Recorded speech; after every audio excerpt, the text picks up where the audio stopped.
Hej og velkommen til Fotomania. I dag skal vi lave en lille tutorial, som er en tribute til den kære herre her, Steve Jobs, som lige er gået bort. Jeg tænkte, at nu var det en god lejlighed til lige at ære ham ved at lige at bruge ham i en tutorial.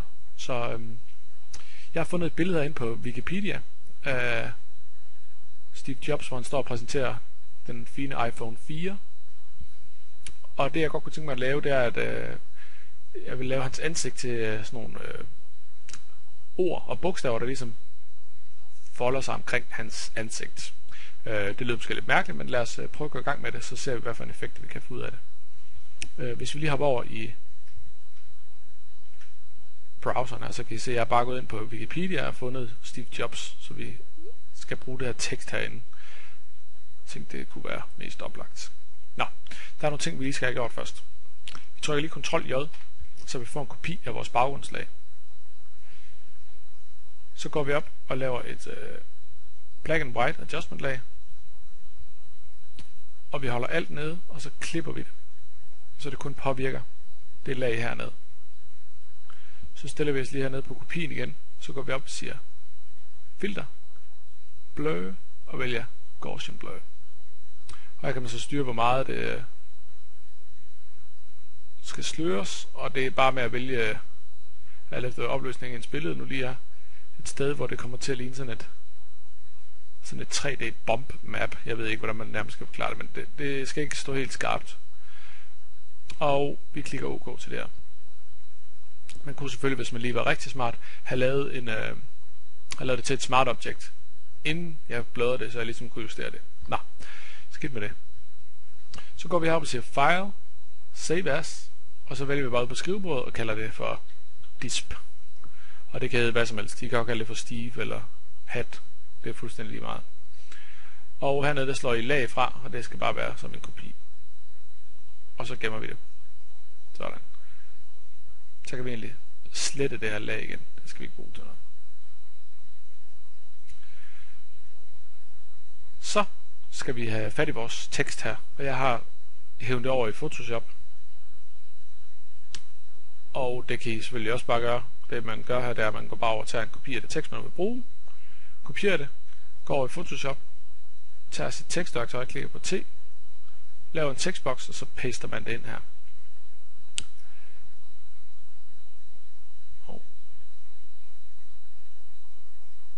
Nu skal jeg lige så jeg ikke få lavet alt for meget rod.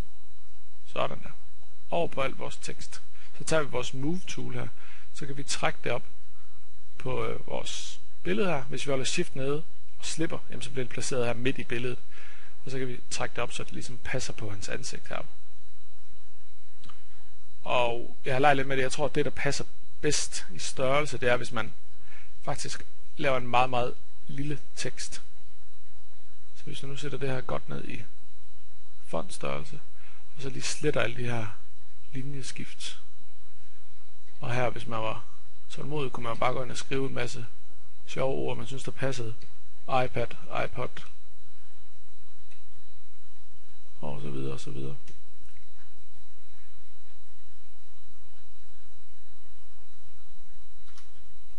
Sådan. Så placerer man teksten, så det dækker hele ansigtet her. Så slukker jeg lige for teksten igen. Så går jeg lige ned på mit baggrundslag. Tager mit Quick Selection Tool ved at trykke på W. Eller I kan gå herover i menuen og vælge Quick Selection Tool. Og så maler vi bare lige hurtigt på ansigtet her, så vi får det markeret.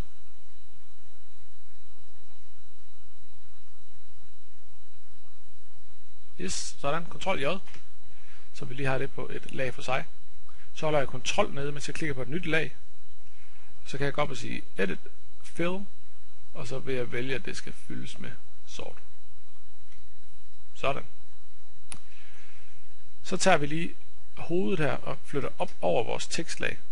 Så kan vi tænde for tekstlaget igen. Og så tænder jeg også for det sort-hvide lag. Og så holder jeg alt ned igen og klipper det ned i teksten. Sådan.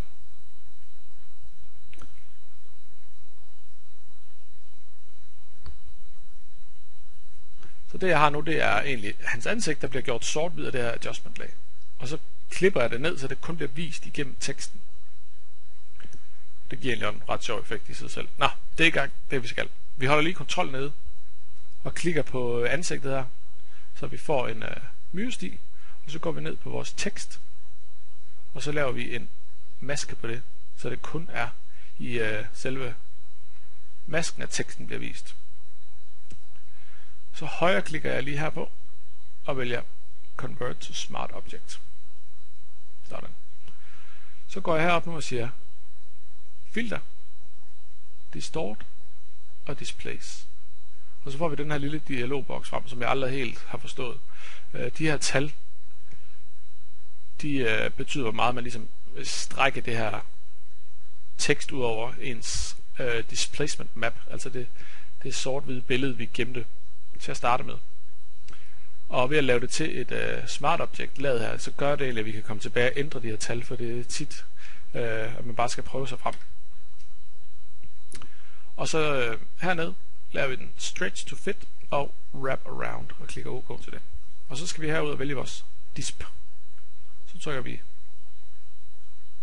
åbn til det, og det gør vi åbner egentlig ikke billedet. Vi åbner bare, at den skal bruge det her map til at displace teksten. Og hvis jeg nu lige slukker for de her to lag, så kan I se, at den har ligesom bøjet det og foldet det rundt omkring vores sort-hvide billede. Og ved at vi så har vores ansigt her, som bliver klippet ned i teksten, så har vi mulighed for at ændre vores blend mode, så lave lidt sjove effekter med det. Og jeg tror egentlig, at den her overlay, den passer meget godt. Jeg vil egentlig gerne ind og gøre teksten lidt mindre, så vi får en bedre tegning af ansigtet. Så jeg kører lige min tekststørrelse endnu længere ned. Og igen sletter de her trælse mellemrum, der opstår herinde.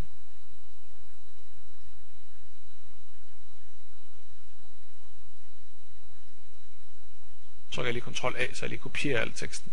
Og så stiller mig hernede for enden. Så kan jeg bare paste det ind. Sådan. Grunden til, at det kun bliver vist her, det er selvfølgelig, fordi vi har en maske på herover.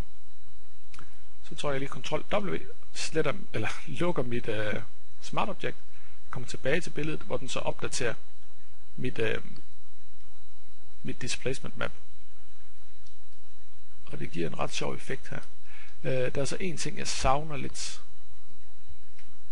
Og det er jo de kære briller, han er så kendt for at have på. Så hvis vi nu lige går herned på vores billede her, tager vores marquee tool, vælger vores elliptical marquee tool, og så lige trækker 2. Cirkler her, hvor hans briller er. Sådan. Så kan vi tænde for alt det her halløj igen. Stiller mig lige her på mit black and white lag og laver et nyt lag, og det fylder jeg med hvid ved at trykke Ctrl Backspace. Og så skruer jeg lige helt ned for mit fill, så det forsvinder. Så dobbeltklikker jeg på mit lag, og jeg er herinde i mine layer styles. Og hernede der sætter jeg lidt stroke på, og vælger at det skal være hvidt, og det kun skal være 1 pixel på indersiden.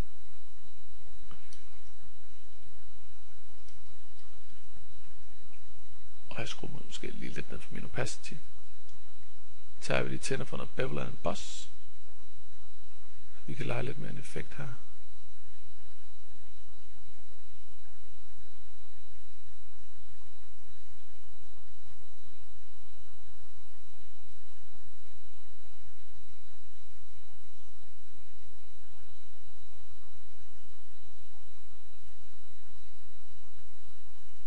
Sådan. Og I kan se, at man kan ret hurtigt lave den her sjove effekt, hvor man får de her folder omkring ansigtet, og det er sådan set bare også at lege med alle de her effekter. Nu skal jeg se, om jeg kan finde mit black and white adjustment. Hvor gemmer du? Du var derom. Og her kan man så også prøve de forskellige sort-hvide adjustments, så jeg ser, om det giver en anden effekt. Og man kan selvfølgelig også gøre det på andet end kendte mennesker. Man kan jo også gøre det på sine børn, og så skrive, hvornår de er født, eller deres første ord, eller ja, hvad ved jeg, et eller andet sjovt.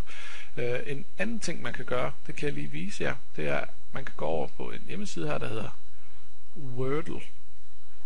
Og her kan man lave sådan nogle sjove opstillinger af ord. Igen, hvis du lige tager kopi af noget tekst her.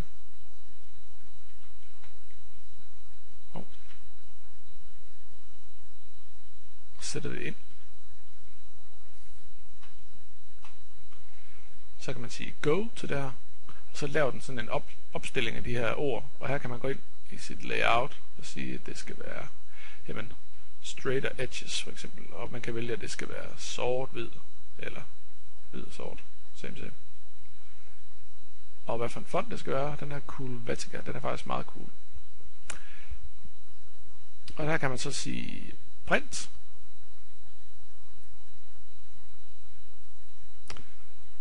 Og printe det ud til PDF. Og så kan man kalde det ord 1 for eksempel herude på sit skrivebord. Og så printer den en fin PDF-fil til os her. Så kan vi hoppe tilbage i Photoshop. Gå op og sige open. Ord 1. Åbne der. Hvis vi så lige hopper over i vores channels, kontrolklikker på vores RGB-lag, siger Shift Ctrl I for at invertere vores selektion, så siger Ctrl C for at kopiere det. Så kan vi tage det over i vores tekstlag herovre, lave et nyt lag, paste det ind, så kan man måske lige skalere det en gang. Og her kan man jo så bygge det op af forskellige Wordles, altså tage nogle flere forskellige afsnit, så man fik lidt mere variation, end jeg lige får her. I kan se det der store jobs, det går igen mange gange. Marker alle lagene her, Ctrl G for at lave en gruppe på det. Vi holder alt nede, trækker vores maske herop, så kan vi lige slukke for det originale tekstlag. Vi skal bare lade det være tændt.